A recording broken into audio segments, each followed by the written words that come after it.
Lake Superior is often a force to be reckoned with. And this year, the guys from Stand Up for Great Lakes paddled nearly 60 miles from Sinclair Cove, Ontario to Whitefish Point to benefit the Great Lakes Shipwreck Museum. A lot of meaningful things happened on that journey, and 9 and 10's Corey Adkins, Stephanie Adkins, and Mark Goethel show us in part 1 of Crossing Lake Superior. The lake was glass. The fog was not super thick, but it was just like enough to make it unforgettable.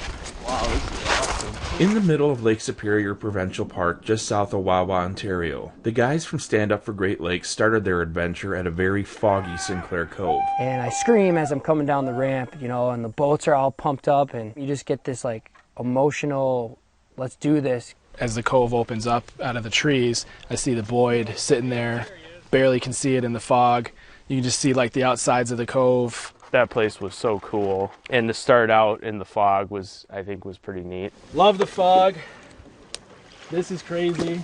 Like, this is nuts. On their boards, food, lights, and drinks, and a very special tribute. Our goal is to leave Sinclair Cove and head out to the Edmund Fitzgerald. And what we wanted to do is something special when we go over it. All ready? More than 60 miles was ahead of them.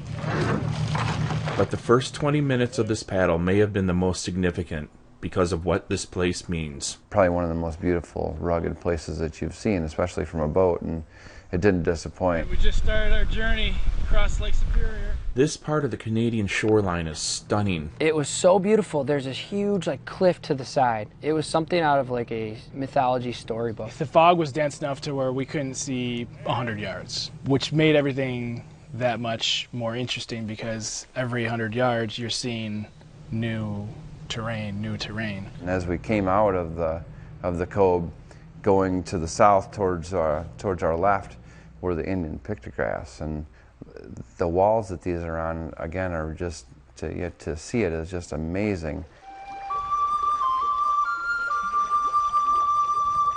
Agua Rock is a sacred place to the Ojibwe.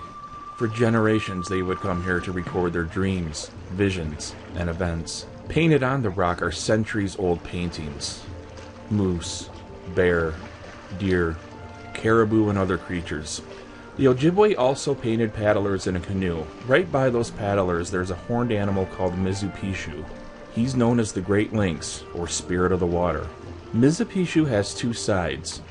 He could either provide safe passage for humans by calming the waters, or he could turn on you and bring storms by thrashing his tail. So to be able to start there and somewhere that sacred to the natives and seeing it that calm and that foggy was just like so overwhelming emotionally that I teared up just looking at the paintings there, for real.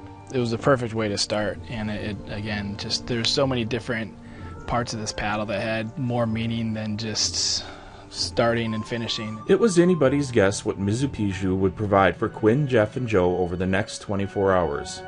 But they were about to find out.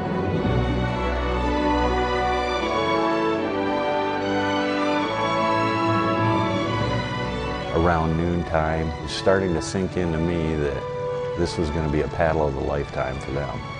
They were running into a unique event that would probably never be duplicated.